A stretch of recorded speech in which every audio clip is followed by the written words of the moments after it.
अस्सलामुअलैकुम वरहमतुल्लाहि वबरकातुहु। अल्हम्दुलिल्लाहि रब्बिल आलमीन। अल्लाहुम्मा सल्लि अला मुहम्मद व अला आलि मुहम्मद।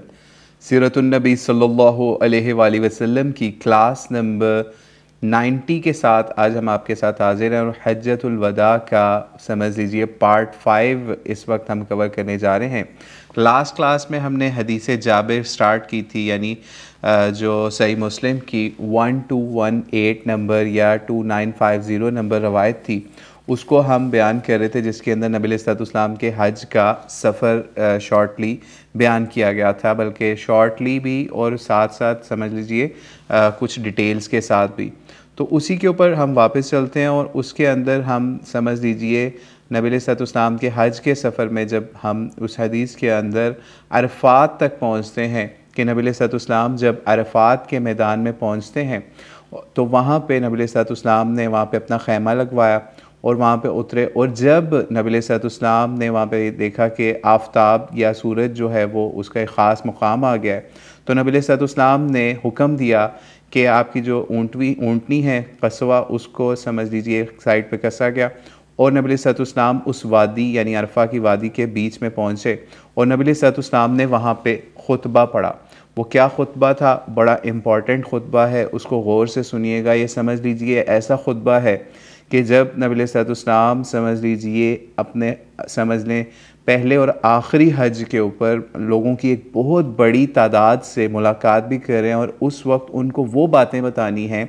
जिससे उनका ईमान भी बढ़ जाए और उन तक इस्लाम की दावत का समझ लीजिए मेन पॉइंट्स जो है ना वो थोड़े वक्तों के अंदर पहुंच जाए, क्योंकि वहाँ पे धूप गर्मी और इस तरह का सारा समा था।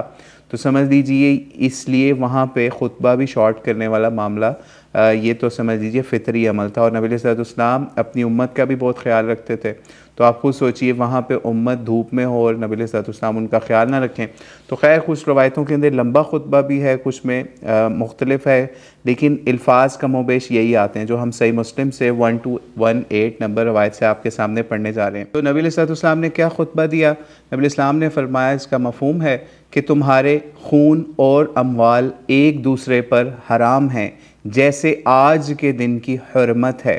इस महीने के अंदर इस शहर के अंदर और हर चीज़ ज़माना जाहिलियत की मेरे दोनों पैरों के नीचे रख दी गई। यानी जो पुरानी जाहिलाना रसूमात थी, नबी इस्लाम ने फरमाया उसका मफ़हूम है कि वो उनका कोई एतबार नहीं है और जाहिलियत के जो खून खराबे उनका जो मामला था वो ख़त्म हो गए या वो बेएतबार हो गए। और वो पहला खून जो मैं अपने खूनों में से माफ़ करता हूँ वो इब्न रबिया का खून है कि जो वो दूध पीता एक बच्चा था बनी साद में से, उसको हुज़ैल वालों ने कत्ल कर डाला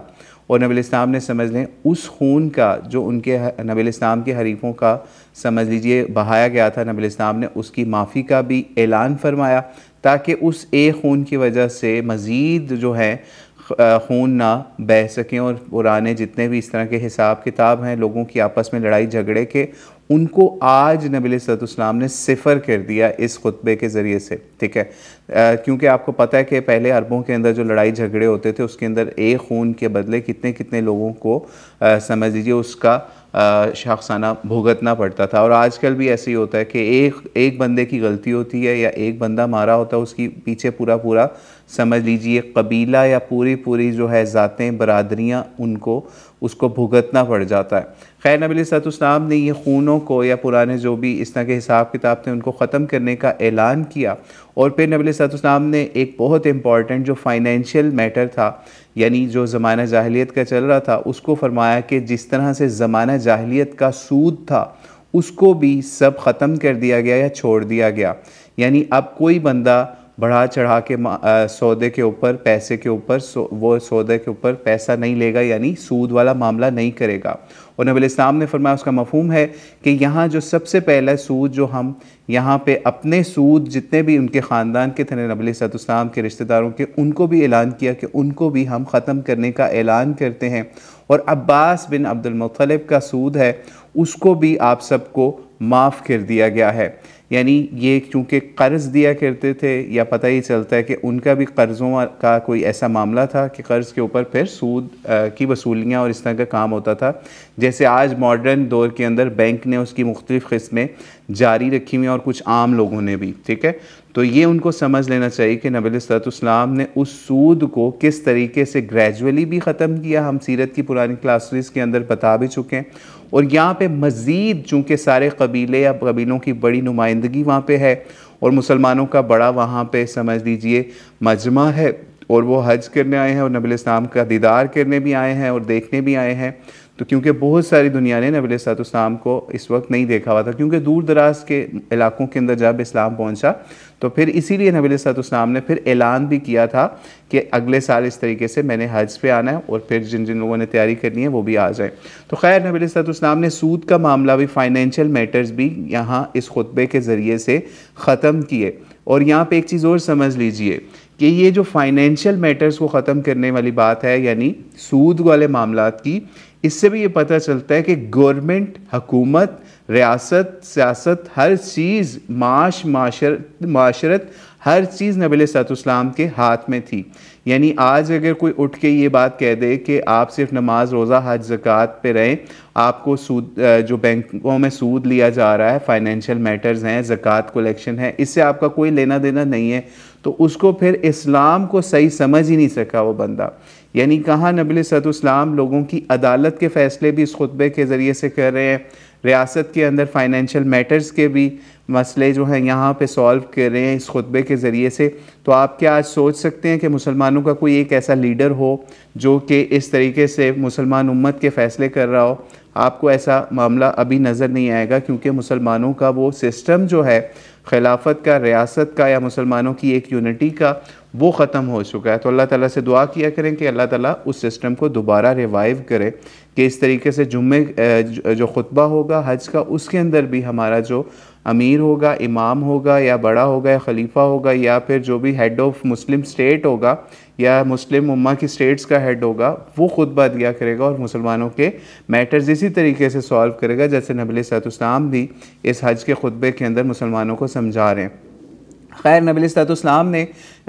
ये इस सूद वाला मामला भी यहाँ पे ख़त्म किया। समझ लें ऑर्डर्स पहले से आ चुके थे, लेकिन चूँकि तरबियत जारी थी, इस वजह से नबी अलैहिस्सलाम ने यहाँ पे भी मज़ीद शिद्दत के साथ इस मामले को ख़त्म करने का ऑर्डर पास किया या मुसलमानों को समझाया इस मामले के ऊपर, ठीक है। और फिर इसके बाद नबी अलैहिस्सलाम ने ये भी फरमाया कि जिसका मफ़हूम है कि तुम लोग अब अल्लाह ताला से डरो, औरतों पर ज़्यादती ना करो, इसलिए कि तुमने अल्लाह पाक की अमान से लिया है इनको और हलाल किया है, और इनके सतर को अल्लाह ताला के कलमे से हलाल किया है। यानी नबी अलैहिस्सलाम यहाँ पे मुसलमानों को औरतों के बारे में भी डरा रहे हैं और उनको बता रहे हैं कि जिन औरतों से आपका निकाह या ऐसे मामलात हुए हैं, उनके हुकूक के बारे में भी आपको अल्लाह ताला से डरना है। इसलिए जो भी आपके कलमे की बाउंड्रीज़ हैं उसका आपने ख्याल करना है, इस्लाम के जो अहकाम हैं उनका ख्याल करना है, और औरतों के ऊपर रहम वाला मामला भी फरमाना है, ठीक है। इसका भी नबी अलैहिस्सलाम ने यहाँ पे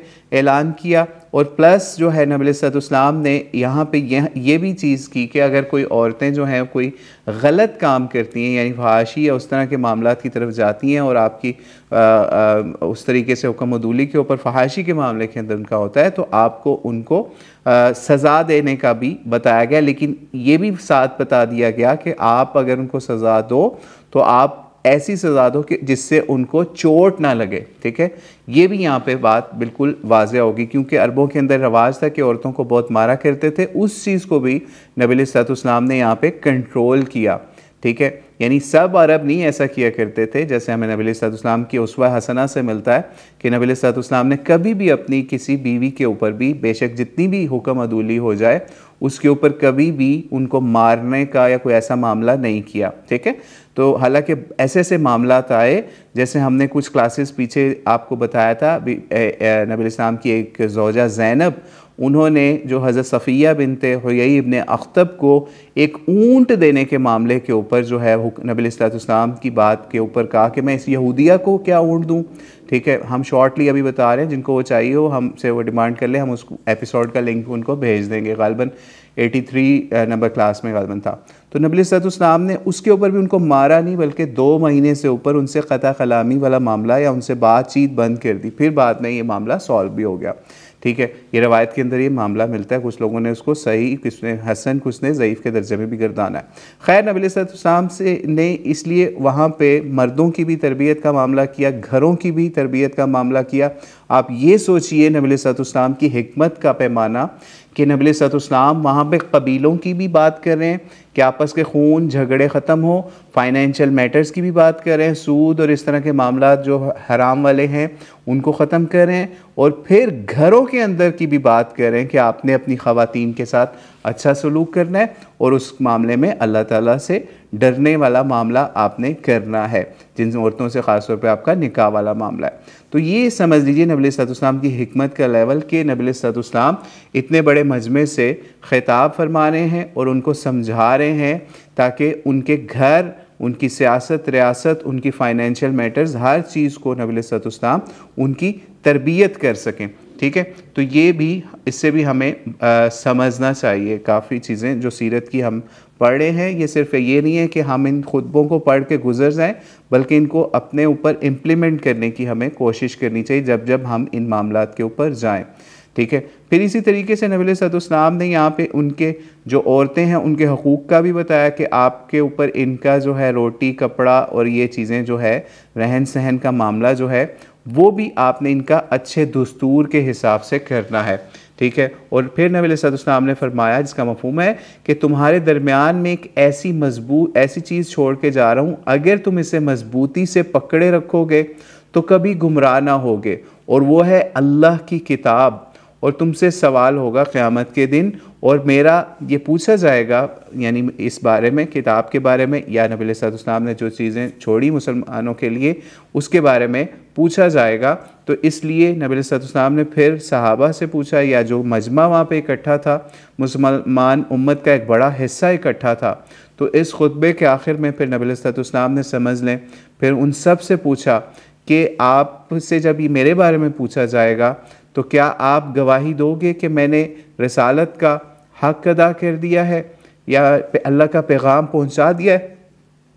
और उम्मत की खैर ख्वाही की है। तो फिर सब लोगों ने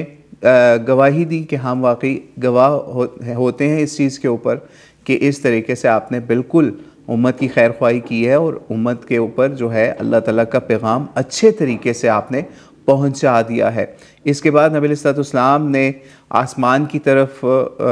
देखा और अंगुश्त शहादत जो है, यानी शहादत वाली उंगली जो है, वो उठाई और पुकारा कि अल्लाह गवाह हो जा, अल्लाह गवाह हो जा। 3 मरतबा बताया जाता है कि नबी अलैहिस्सलाम ने फरमाया अल्लाहुम्मा अशहद, अल्लाहुम्मा अशहद, अल्लाहुम्मा अशहद, कि अल्लाह गवाह हो जा। फिर ये खुतबा ख़त्म होता है। फिर इसके बाद नबी अलैहिस्सलाम ने अज़ान कहलवाई, यानी फिर अज़ान हुई, और फिर यानी खुतबा ख़त्म होने के बाद फिर अज़ान हुई और फिर तकबीर हुई। ठीक है, फिर नबी अलैहिस्सलाम ने ज़ोहर की नमाज़ अदा की, फिर उसके बाद इक़ामत की गई, फिर असर की नमाज़ पढ़ी, यानी एक अज़ान के साथ 2 इक़ामत हुई, यानी अलग-अलग, यानी पहले ज़ोहर की नमाज़ अदा की गई, फिर उसके बाद असर की नमाज़ अदा की गई। ठीक है, यानी एक ही अज़ान के साथ और इक़ामत के टाइम पे दूसरी इक़ामत असर की अलहदा की गई। ठीक है, फिर उसके बाद नबी अलैहिस्सलाम ने जब ये ज़ोहर और असर की नमाज़ें अदा कर ली और इनके दरमियान में कोई और चीज़ नहीं पड़ी, यानी सुन्नत, नवाफिल या इस तरह की चीज़ें, या फिर कोई ज़िक्र अस्कार इस तरह का मामला हमें इस हदीस के अंदर नहीं मिलता, जो कि हम सही मुस्लिम की 1218 आपके सामने पढ़ रहे हैं। फिर उसके बाद क्या हुआ कि नबी अलैहिस्सलाम ने नमाज अदा करने के बाद फिर नबी अलैहिस्सलाम ने एक जगह पे क़याम किया और फिर एक जगह पे, समझ लीजिए, आगे जाके ऊँटनी का रुख फेर दिया। ठीक है, पत्थरों की तरफ, और फिर उसके बाद नबी अलैहिस्सलाम क़िबला रुख होके, यानी फिर समझ लीजिए अरफात के अंदर ही, अरफात के मैदान में ही एक ख़ास जगह पे जाके नबी अलैहिस्सलाम ने क़िबला रुख हो गए, और वहाँ पे फिर नबी अलैहिस्सलाम ने अल्लाह की इबादत या फिर समझ लीजिए दुआएं या जो भी मामला थे वो करना शुरू कर दी, यानी फिर इंडिविजुअल इबादत की तरफ चले गए। तो इसलिए आप लोग भी जब जाएँ वहाँ पे अरफात के मैदान के अंदर, तो ये समझ लीजिए जब आपने ज़ोहर और असर की नमाज़ें हो जानी है वहाँ पे, फिर उसके बाद आपने उनको पढ़ने के बाद पहली बात तो ये कि इकट्ठा पढ़ना है, जैसे नबी अलैहिस्सलाम की सुन्नत है, और दूसरी चीज़ ये कि आपने फिर उसके बाद एक ख़ास, समझ लीजिए, अरफात के मैदान में जहाँ आपको जगह मिले, क़िबला रुख होके आपने वहाँ पे दुआएं करनी है, अल्लाह का ज़िक्र करना है, ज़िक्र अज़कार जो आपको आते हैं। अगर आपको कोई ज़िक्र अज़कार नहीं आते तो जो भी आप अपनी ज़ुबान में अल्लाह ताला से दीन और दुनिया की भलाइयाँ मांग सकते हैं वो वहाँ पे मांगते रहें, ठीक है। इसके बाद नबी अलैहिस्सलाम का क्या मामला हुआ कि समझ लीजिए नबी अलैहिस्सलाम ने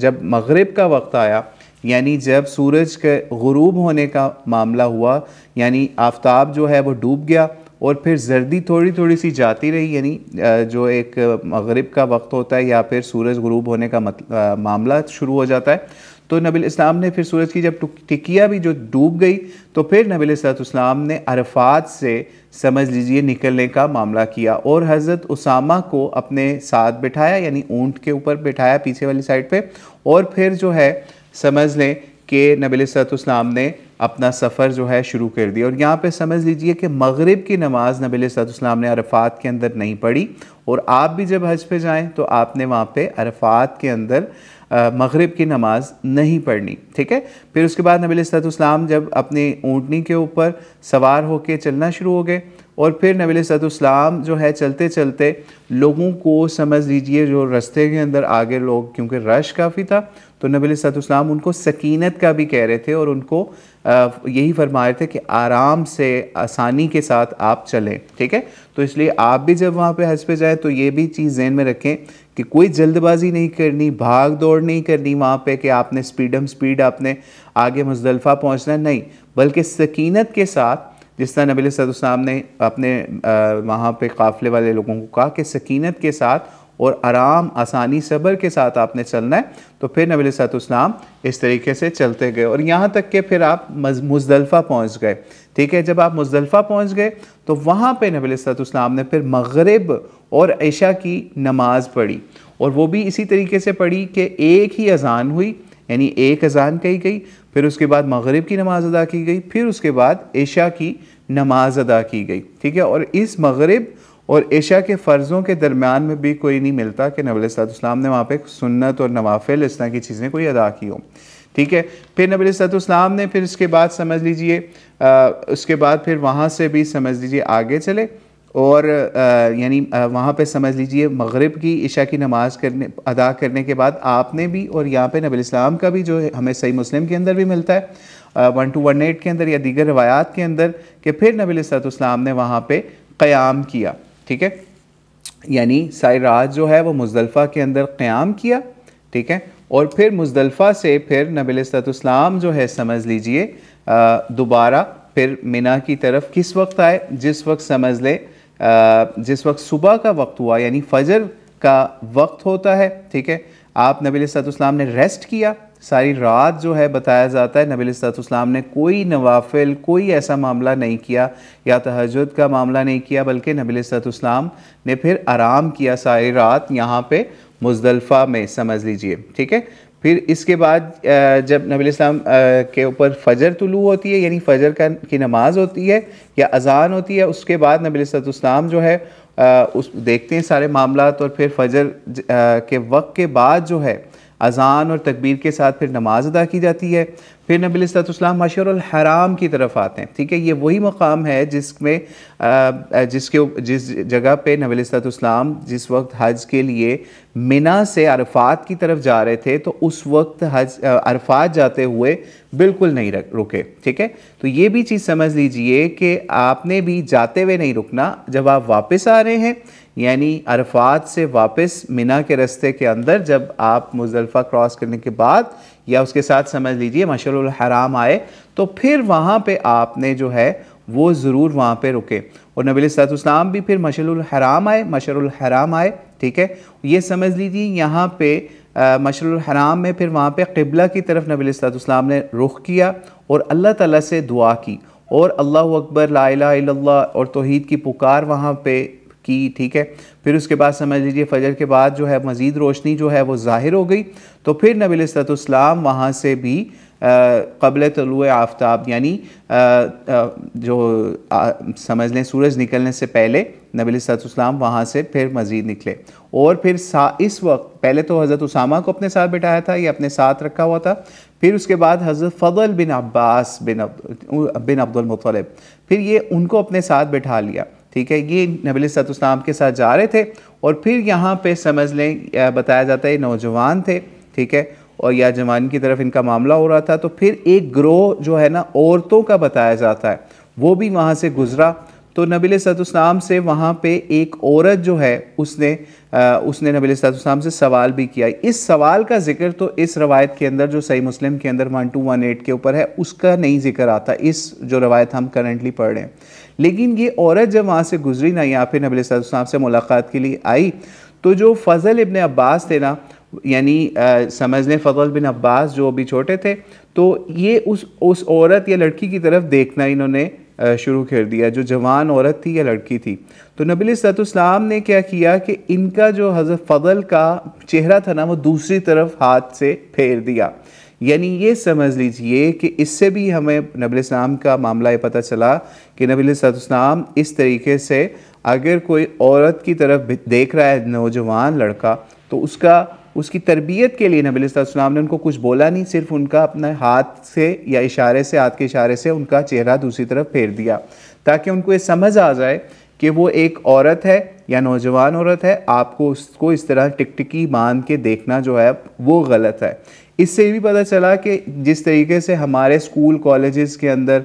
या एक ख़ास लेवल के ऊपर लड़के जो हैं वो लड़कियों को देखने के लिए बाहर सड़कों पे बैठ जाते हैं, बाज़ारों में जाते हैं कि हमने लड़कियों को देख रहे होते हैं, तो उससे ये तरबियत भी यहाँ सीरत के इस पहलू से वो समझ लें कि ये काम भी आपने इस तरह से नहीं करना कि अगर कोई नौजवान लड़की हो या औरत हो तो उसको आप टिकटिकी बांध के देखना शुरू कर दें, ठीक है। ये भी नबी सल्लल्लाहु अलैहि वसल्लम के हज के इस सफ़र से हमें पता चल गया कि ये काम भी हमें नहीं करना, कि जब भी कोई औरत नामहरम या फिर समझ लीजिए नौजवान औरत आपको नज़र आए तो आपने अपना चेहरा फेर लेना है, ठीक है।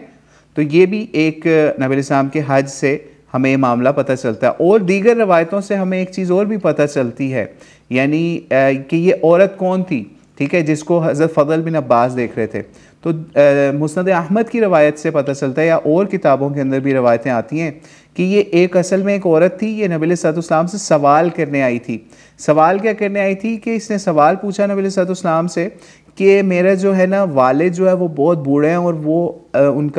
उनके ऊपर क्या हज की फ़र्जियत का क्या मामला है, वो अगर नहीं कर सकते तो क्या मैं उनकी तरफ से हज को अदा कर सकती हूँ। तो फिर ये इस सवाल के लिए वो औरत आई थी, ठीक है। तो फिर नबी सल्लल्लाहु अलैहि वसल्लम ने उनको बता दिया कि बिल्कुल आप जो है वो अपने वालिद की तरफ से या कोई जो बूढ़ा है उसकी तरफ से आप जो है वो हज कर सकती हैं, ठीक है। तो इसलिए इससे हमें भी ये पता चल जाता है इस मसले से कि नबी सल्लल्लाहु अलैहि वसल्लम ने इस चीज़ की इजाज़त दी कि अगर किसी के वालिद हों या वालदा हों और वो बूढ़े हों और वो हज के सफ़र के लिए नहीं जा सकते, उम्रे के सफ़र के लिए नहीं जा सकते, तो आप उनकी तरफ से उस नेकी को सरअंजाम दे सकते हैं, ठीक है। तो इसके ऊपर मुख्तलिफ उलमा ने कंडीशंस भी लगाई हैं। कुछ उलमा या अक्सरियत उलमा की कहती है कि पहले आप ये वही बंदा करे जिसने अपना हज कर लिया हो या अपना उम्रा कर लिया हो, और कुछ उलमा जो है वो ये भी कहते हैं कि नहीं, इसकी भी ज़रूरत नहीं है। लेकिन बहरहाल बताने का मकसद सिर्फ ये है कि अगर किसी आपके अजीज़ रिश्तेदारों के अंदर कोई शख्स जो है उसके पास माली तौर पे इस्तिताअत है, लेकिन अगर उसके पास जो है वो वहाँ पहुँचने की ताकत नहीं है और वो मुशक्क़त उस तरह की बर्दाश्त नहीं कर सकता, तो फिर आप यानी आपका रिश्तेदार या फिर कोई आपके जानने वाला वो उसकी तरफ से हज का फ़रीज़ा अंजाम दे, तो उसको भी उसका सवाब अल्लाह ताला दे देंगे और उसका हज का फ़रीज़ा भी अदा हो जाएगा। इससे भी हमें पता चलता है कि उस वक्त अभी नए नए लोगों ने इस्लाम कबूल किया और कितना लोगों को शौक़ था इबादत का कि वो अपने बूढ़ों के बारे में नबी इस्लाम से पूछ रहे हैं आके कि क्या अगर हमारा कोई बूढ़ा शख्स है या वालिद है और वो हज नहीं कर सकता तो हम क्या उसकी तरफ से हज कर सकते हैं। और आज हम अपने आप को देख लें कि हम जो है वो कितने इन चीज़ों के अंदर पीछे होते जा रहे हैं। हज हो या रोज़ा हो, नमाज हो, ज़कात हो, ये सारे एक ही समझ लें इबादत की कैटेगरी में आते हैं ना। तो उसके अंदर हम लोग कितना उसमें सुस्ती का शिकार है, हमें अपना अपना उस पर मुहासबा करना चाहिए। तो अल्लाह ताला से दुआ है कि अल्लाह ताला हमें जो है वो इस तरह की फ़िक्र अता करे कि हम भी अपने हज, नमाज, रोज़ा, ज़कात इन सब चीज़ों को टाइम से पूरा करते हुए हमारा मामला हो। ठीक है। खैर ये जो मामला हो गया, इसके बाद नबी अलैहिस्सलाम का फिर ये मामला हुआ कि इस तरह से कुछ लोगों ने, और रवायतों के अंदर मिलता है कि नबी अलैहिस्सलाम से कुछ लोग इसके बाद सवालात भी करने आए, ठीक है। वो नेक्स्ट क्लास में देखेंगे वो सवालात क्या उनका मामला था। खैर हदीस जाबिर के ऊपर वापस चलते हैं, सही मुस्लिम की 1218 नंबर रवायत के अंदर ही अगर वापस चलते हैं तो वहाँ पे आता है कि फिर नबी अलैहिस्सलाम अशरुल हराम के बाद ना, और वो जो औरत का मामला हुआ वो भी आपको हमने बता दिया, उसके बाद नबी अलैहिस्सलाम जो है समझ लें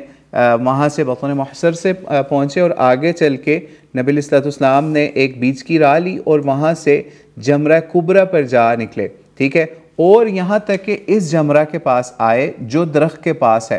ठीक है, और इसी को जमरा उक़बा कहते हैं, ठीक है। और ये जो जमरा उक़बा है इसको नबी अलैहिस्सलाम ने फिर 7 कंकरियाँ मारी, ठीक है। और 7 कंकरियाँ मारने के साथ साथ हर कंकरी पे नबी अलैहिस्सलाम अल्लाहु अकबर कहते। और ये बताया जाता है इस रवायत में कि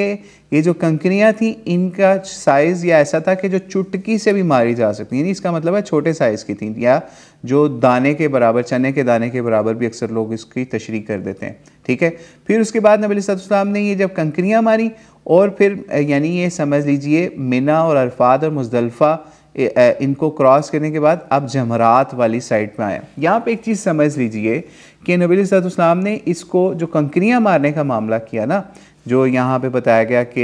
एक बुर्ज को कंकरियाँ मारी, ठीक है, यहाँ पे इसको शैतान नहीं बोला गया कि नबी अलैहिस्सलाम ने यहाँ पे आके शैतान को कंकरियाँ मारी। जैसे हमारे यहाँ अक्सर ये बात मशहूर है कि जनाब हम वहाँ पे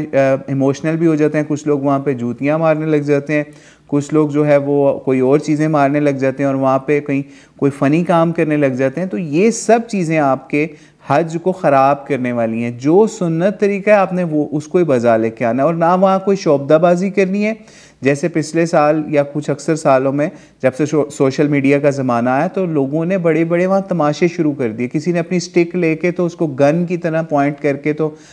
इशारे करने लग गए जैसे हम इसको मारें और कहा जी शैतान को आज हमने मार देना है, ये कर देना है। तो ऐसी बात नहीं है, इसको नबी अलैहिस्सलाम ने शैतान कह के नहीं पुकारा, ठीक है। जमरा कहते हैं, समझ लीजिए एक पत्थर को भी कहते हैं, ठीक है, जमरा पत्थर को भी कहते हैं। और इसके अलावा अगर लुग़वी मानी देखें तो उसमें कंकरी को या पत्थर के छोटे से टुकड़े को या फिर आग के गोले को भी, ठीक है, इस तरह मुख्तलिफ इसके मीनिंग्स मिलते हैं। तो ये जमरा और इसकी जो जमा है उसको जमरात कह देते हैं, ठीक है। तो इसलिए ये 3 सतून है समझ लीजिए, और इसको मारना हमारे लिए सुन्नत का मामला है। बल्कि अगली क्लास में हम कोशिश करेंगे कि इसका भी कुछ आपको बताएं कि इसको हम जो कंकरियाँ मारते हैं, हमारे कुछ मुहद्दिसीन ने जो इसके बारे में रवायात लेके आए हैं उसकी तरफ भी आपको लेके जाएंगे। बल्कि उसके ऊपर अभी टाइम देख लेते हैं कितना रह गया, अदरवाइज़ उसको भी यहाँ एक्सप्लेन कर देते हैं और अदरवाइज़ नेक्स्ट क्लास में कर लेंगे। चले उसको इंशाल्लाह अगली क्लास में एक्सप्लेन कर देंगे, जिसके अंदर हम ये चीज़ बताएंगे कि जमरात जो है उसके ऊपर ये मामला जो है कंकरियों वाला, इसकी बैग के ऊपर कुछ ऐसे वाक़यात हैं वो इंशाल्लाह वो अगली क्लास में बताएंगे। जैसे हमारे यहाँ मशहूर यही है कि जनाब हज़रत इस्माइल अलैहिस्सलाम की जो कुर्बानी का मामला था वहाँ पे शैतान ने बहकाया तो वहाँ पे हज़रत इब्राहीम अलैहिस्सलाम ने कंकरियाँ मारी। ये एक समझ लीजिए आम स्टोरी मशहूर है, लेकिन हम उस पर सहाबा का या फिर और दीगर जो मुहद्दिसीन ने रवायतें लिखी उसके ऊपर कुछ फ़हम जो है इंशाल्लाह आपके सामने मज़ीद पेश भी करेंगे। खैर अभी इस हदीस जाबिर के ऊपर वापस चलते हैं। खैर इसके बाद नबी अलैहिस्सलाम ने कंकरियाँ मारी, 7 कंकरियाँ मारी एक बुर्ज को, ठीक है, या वो जो जमरात की जगह थी उस एक जमरा को मारी, ठीक है। फिर इसके बाद नबी अलैहिस्सलाम मिना की तरफ आए या नहर की जगह पे आए, यानी कुर्बान गाह में नबी अलैहिस्सलाम कंकरियाँ मारने के बाद वापस आए और 63 ऊँट जो हैं वो अपने हाथ से कुर्बान किए या नहर किए, ठीक है। और फिर बाकी जो ऊँट थे यानी सैयदना अली बिन अबी तालिब जो हैं रज़ियल्लाहु तआला अन्हु, यानी वो भी ऊँट लेके आए थे तो मिला के तादाद 100 हो गई थी, ठीक है। तो नबी अलैहिस्सलाम ने 63 ऊँट अपने दस्ते मुबारक से कुर्बान किए, नहर किए, और बाकी के जो ऊँट थे ना वो हज़रत अली रज़ियल्लाहु को दे दिए। और फिर उन्होंने बाकी जो ऊँट थे वो नहर किए, और फिर नबी अलैहिस्सलाम ने अपनी हदी यानी कुर्बानी को फिर हुक्म के बारे में या जो भी कुर्बानियाँ की गई उसके बारे में हुक्म दिया कि हर एक ऊँट में से ना एक एक टुकड़ा ले लें, ठीक है, और एक हांडी में हर ऊँट से एक एक टुकड़ा लेके, यानी वो जो 63 या फिर मज़ीद जो ऊँट किए थे उनको, यानी 100 तकरीबन बताया जाता है, वो करके तो फिर उनका एक एक टुकड़ा हांडी में डाला गया और उसको पकाया गया। यानी आप ये सोचिए कितनी नबी इस्लाम ने उस बरकत को चाहा कि सब कुर्बानियों की बरकत एक हांडी में जमा हो, इसलिए उनका एक एक पीस किया। यानी ये सोचें, ये नहीं किया कि सारों का गोश्त मिक्स करके तो फिर उसमें सारा वो मामला कि नहीं, बल्कि एक एक उसका समझ लीजिए कुर्बानी के जानवर का टुकड़ा लेके एक हांडी उससे बनाई गई और फिर उसमें पकाया गया। फिर नबी अलैहिस्सलाम ने और सैयदना अली दोनों ने इसमें से गोश्त खाया और इसका शोरबा भी पिया और फिर समझ लें सवार हो गए और फिर बैतुल्लाह की तरफ आए और फिर तवाफ़ अफ़ादा किया, ठीक है, जिसको हमारे यहाँ अक्सर तवाफ़ ज़ियारत भी कहते हैं। तो फिर उसके बाद नबी अलैहिस्सलाम वहाँ पे आए। यहाँ पे समझ लीजिए एक चीज़ इस रवायत के अंदर नहीं आई जो कि समझ लें, फिर उसके बाद नबी अलैहिस्सलाम ने हलक करवाया या फिर समझ लीजिए अपने बाल जो हैं उनको शेव भी करवाया, ठीक है। फिर उसके बाद नबी अलैहिस्सलाम बैतुल्लाह की तरफ आए, फिर उसके बाद तवाफ़ अफ़ादा किया और फिर ज़ोहर मक्का में पड़ी, ठीक है। और बनी अब्दुल मुत्तलिब के पास आए, वो लोग जमज़म पे पानी पिला रहे थे, यानी वो लोग उस वक्त कुआं होता था तो उसमें से निकाल के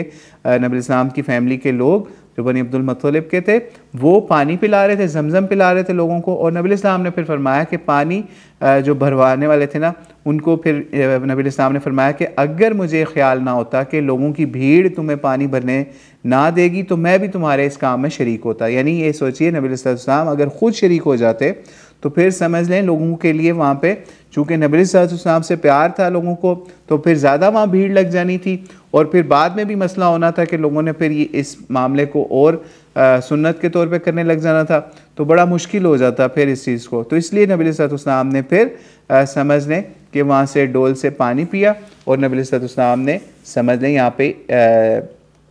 ये रवायत यहाँ पे ख़त्म हो जाती है। लेकिन हम यहाँ पे आपको हज के जो मनासिक हैं ना उसके बारे में भी यहाँ पे मज़ीद बताते हैं कि 10 ज़ुल्हिज्जा इस वक्त हम आगे में, तो 10 ज़ुल्हिज्जा के अंदर नबी सल्लल्लाहु ने क़ुरबानी की, फिर उसके बाद हलक किया, ठीक है। फिर उसके बाद नबी सल्लल्लाहु वहाँ से निकल के हरम की तरफ आए, वहाँ पे तवाफ़ किया, ठीक है, जिसे तवाफ़ अफ़ादा भी कहते हैं। फिर उसके बाद नबी सल्लल्लाहु ने समझ लें मज़ीद जो है जो भी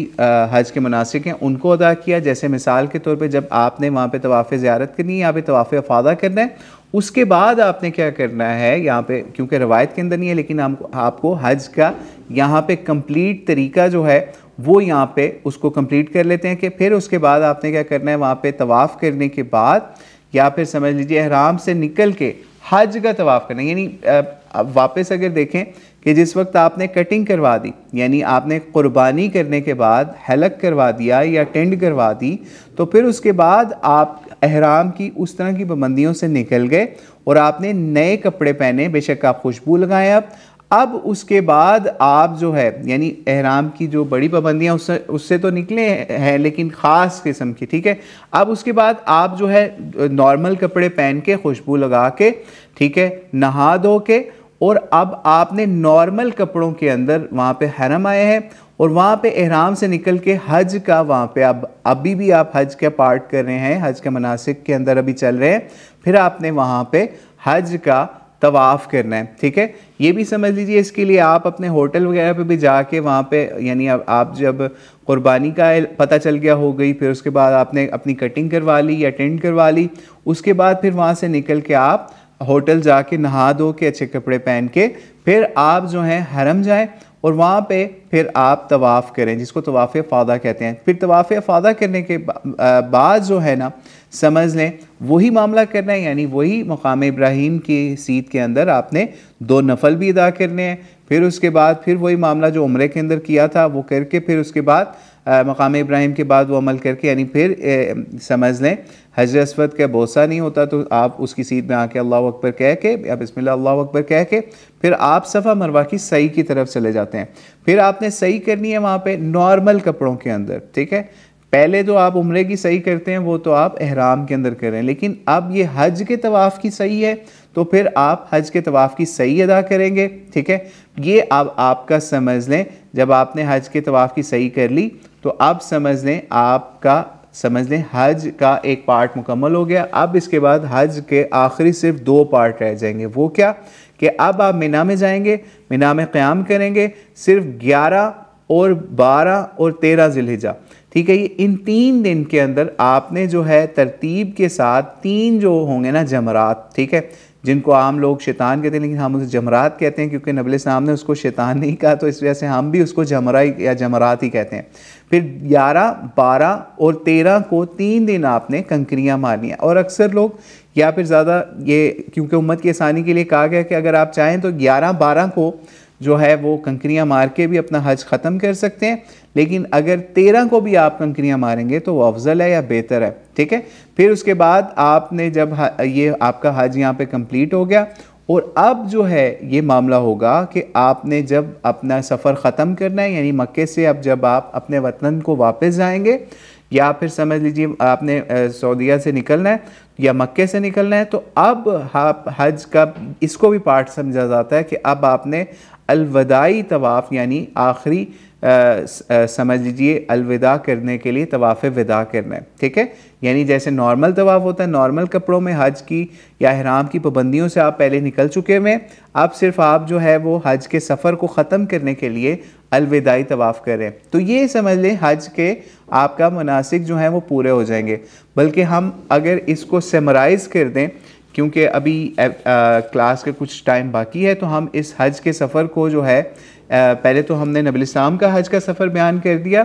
अब अगर हम इसको समराइज़ करें अगर 2-4 मिनट के अंदर, तो ये समझ लीजिए हज में सबसे पहले आपने ihram वाला मामला करना है। मिक़ात के ऊपर गए, ihram बांधा, फिर दूसरे स्टेप के ऊपर आप जो है वो हरम पहुँचे, हरम पहुँच के आपने जो है वो तवाफ़ किया, तवाफ़ के बाद आपने मकाम इब्राहीम के नफल अदा किए, फिर उसके बाद आप सफ़ा मरवा की सई के लिए गए, फिर उसके बाद जो है यानी हज तमत्तो अगर आप कर रहे हैं, फिर उसके बाद आपने हलक करवाया, कसर करवा लिया, ठीक है। अगर हज के ऊपर तमत्तो पे हैं तो आप ये कोशिश करें कि आप जो है कसर करवाएं यानी बाल छोटे करवाएं, और हलक या टेंट जो है वो हज के मौके के ऊपर करवा लीजिएगा, ठीक है। खैर इसके बाद आपने हलक, इसके बाद आपने 8 ज़ुल्हिज्जा आप ihram की पाबंदी से निकल गए हज तमत्तो वाले, ठीक है।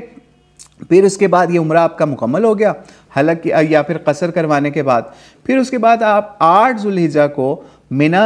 ihram बांध के, ठीक है, मक्के से ही आपने ihram बांधा और फिर आप मिना चले गए हज की नियत करके तलबिया पुकार के, ठीक है। आप उसके बाद हज के लिए मिना चले गए 8 ज़ुल्हिज्जा को, वहाँ पे क़याम किया, रात गुजारी 8 ज़ुल्हिज्जा को, फिर वहाँ से मिना से आप निकल के अरफात को चले गए, यानी 9 ज़ुल्हिज्जा की सुबह फजर के बाद आप 9 ज़ुल्हिज्जा को अरफात के सफ़र पे निकल गए। 9 ज़ुल्हिज्जा को फिर अरफात के अंदर सारा क़याम करके वहाँ हज का खुतबा सुन के नमाज़ें अदा करके यानी ज़ोहर असर वहाँ पे अदा करके, तो 9 ज़ुल्हिज्जा की मग़रिब के वक्त या फिर जब सूरज ग़ुरूब हो जाएगा तो वहाँ से आप निकल के मुज़दलिफ़ा पहुँच गए। और मुज़दलिफ़ा में 9 ज़ुल्हिज्जा की शाम को या रात को पहुँच के आपने रात को पहुँच के 9 ज़ुल्हिज्जा की जब 10 ज़ुल्हिज्जा शुरू होने वाली होगी रात 12-1 बजे के बाद, तो आप मुज़दलिफ़ा पहुँच के 9 की समझ लीजिए रात को, तो फिर आपका मुज़दलिफ़ा के अंदर मग़रिब इशा अदा की इकट्ठी नमाज़ें, फिर वहाँ से समझ लें आप मशअरुल हराम, और उसके बाद आप 10 ज़ुल्हिज्जा की सुबह वहाँ से फिर मिना को आ गए, ठीक है, मुज़दलिफ़ा से मिना को आ गए। और फिर 10 ज़ुल्हिज्जा को जो मेन काम करने होंगे आपने वो समझ लें, जो बड़ी बुर्जी है उसको आपने कंकरियाँ मारी, 7 कंकरियाँ मारी, और 10 ज़ुल्हिज्जा को कंकरियाँ मारने के बाद आपने क़ुरबानी की, ठीक है, हज तमत्तो के लिए आपने क़ुरबानी की, और फिर उसके बाद आप हलक या कसर करवा के ihram को आपने उतार दिया और उसकी पाबंदियों से उस तरह से निकल गए। फिर उसके बाद आपने जो है हरम दोबारा गए, यानी मिना से, फिर उसके बाद आप हलक या वो कसर करवा के या उससे पहले जो है वो क़ुरबानी करके आप हलक कसर करके फिर उसके बाद जो है वो आप हरम गए, हरम के अंदर आपने तवाफ़ किया, तवाफ़ के बाद मकाम इब्राहीम के नफल, फिर सई,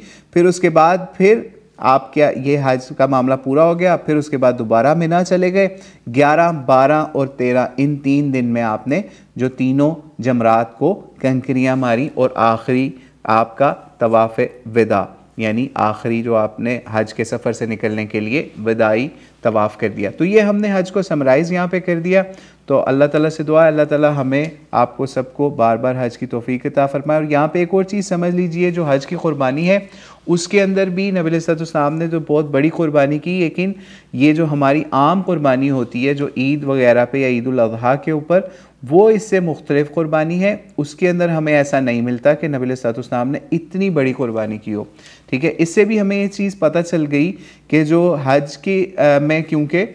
इसकी बड़ी क़ुरबानी करने की हिकमत एक ये भी थी कि समझ लें नबी अलैहिस्सलाम के ने जो 63 ऊँट अपने हाथ से भी किए। नबी अलैहिस्सलाम की उम्र भी बताया जाता है उस वक्त 63 साल थी, लेकिन ये कह के नहीं किए कि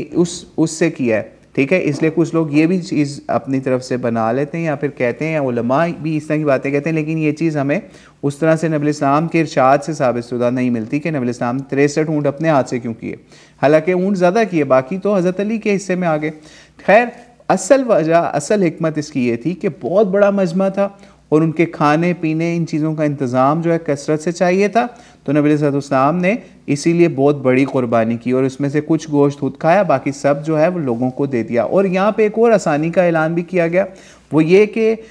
जो 7 आदमी थे ना, उनको एक ऊँट की क़ुरबानी के अंदर भी शामिल किया गया। सही मुस्लिम 3187 में भी इसका जिक्र आता है और उसके अलावा भी दीगर रवायतों में आता है कि नबी अलैहिस्सलाम ने लोगों को इस चीज़ की इजाज़त दी कि एक गाय के अंदर या एक ऊँट के अंदर 7-7 लोग शरीक हो जाएं। और अपनी अज़वाज की तरफ से भी बताया जाता है नबी अलैहिस्सलाम ने गायों की ही कुर्बानी की। इससे भी ये पता चलता है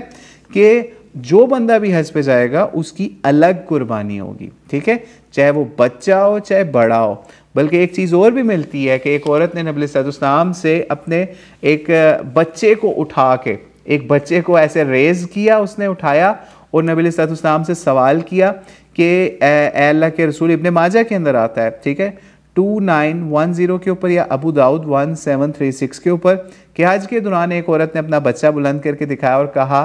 कि इसका क्या हज है। तो नबी अलैहिस्सलाम ने कहा हाँ इसका हज है, लेकिन इसका अजर जो है ना वो आपको मिलेगा। यानी जाहिर बात है माँ को अजर मिलेगा जिसने बच्चे को उठा के अपना भी हज कर रही है और उसका भी हज करवा रही है। ठीक है, तो औकमा क़ालैहिस्सलाम, तो इससे भी पता चल गया कि अगर हज के सफ़र में कोई औरत बच्चे को लेके जा सकती है या फिर उसके लिए आसानी है तो वो कर ले, लेकिन बेहतर यही है कि आप अपनी आसानी और आफियत वाला मामला देखें। लेकिन ये काम बिल्कुल ना करें कि हज के सफ़र पे जाएं और अपने बच्चों को पीछे बेयारो मददगार छोड़ जाएं या फिर उनको जो है आवारगी के लिए छोड़ जाएं। अक्सर ऐसे भी देखा गया है कि माँ बाप हज कर रहे होते हैं, पीछे बच्चे आवारगी कर रहे होते हैं, इसलिए उनकी पीछे अच्छी भली कस्टडी का इंतज़ाम, उनको वॉच करने का ये काम लाजमी करके जाएं। तो अल्लाह ताला से दुआ है अल्लाह ताला आपको हमें भी बार बार हज बैतुल्लाह की तौफीक अता फरमाए, उम्रा की भी बार बार तौफीक अता फरमाए। और अगर आपका कोई क्वेश्चन है तो आप कर लें, अदरवाइज़ हम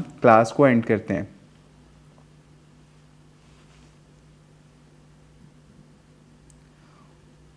जी, ये क्वेश्चन है व्हाट हदीत नंबर 4 हदीत जाबिर, ये 1218 सही मुस्लिम में आती है या फिर कुछ नंबरिंग के मुताबिक 2950 भी है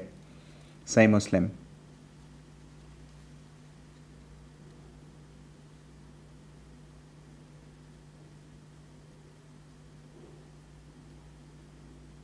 जी, अगर कोई क्वेश्चन है तो कर लें, अदरवाइज़ हम फिर क्लास एंड कर देते हैं।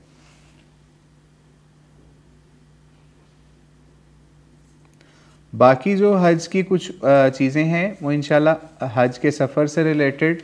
या नबी अलैहिस्सलाम से जो वहाँ पे सवालात भी कुछ लोगों ने किए, वो भी इंशाल्लाह अगली क्लास में कोशिश करेंगे कि वो हम बयान कर लें। क्योंकि कोशिश ये थी कि इस आज की क्लास के अंदर ना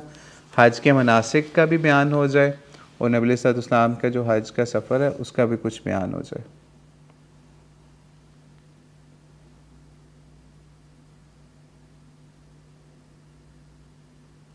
और ये अगर आपको हज की तरतीब और इन चीज़ों को याद नहीं ना होती अभी तो कोई मसला नहीं, आप जब हज के सफ़र पे जाएंगे ना, ये असल में तब याद होती है। बंदा जब हज प्रैक्टिकली करता है तो तब उसको याद होता है कि 8 को क्या करना है, 9 को क्या करना है, 10 को क्या करना है। तो इसलिए कोई वो टेंशन वाली बात नहीं है अगर किसी को याद नहीं होती। असल चीज़ ये है कि आप हज की तैयारी करें उसके जो दुआएं हैं या फिर उसमें नबी इस्लाम की सुन्नत तरीक़े हैं उसको समझें, पढ़ें कि किस मौके पे नबी इस्लाम ने क्या मामला किया और हमें क्या आज वो करना है या उससे बचना है।